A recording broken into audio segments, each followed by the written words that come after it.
Alam mo ba na isang gabi bago siya mamatay, sumulat siya sa kanyang tala-arawan na handa na siyang mag-alay ng kanyang buhay. Si Gregorio del Pilar ay 23 taong gulang lamang nang isulat niya ang mga salitang yon. Isa siyang general sa Rebolusyong Pilipino, isa sa mga pinakabata sa kasaysayan natin. At sa gabi bago ang labanan sa Tirad Pass, tahimik niyang isinulat na ang lahat ng ito ay simpleng tungkulin. Kinabukasan, huminto siya sa makipot na bundok ng Tirad Pass kasama ang 60 sundalo niya.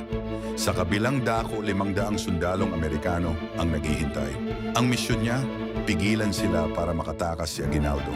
Alam niyang hindi siya makakabalik at pumunta pa rin siya. Hindi ito pelikula, hindi ito palabas.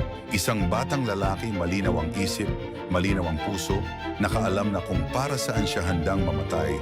Bago pa man maraming tao sa kanyang edad, ay nakaalam kung para saan sila nabubuhay. Ano ang itinatayo mo sa iyong buhay na sulit ipaglaban?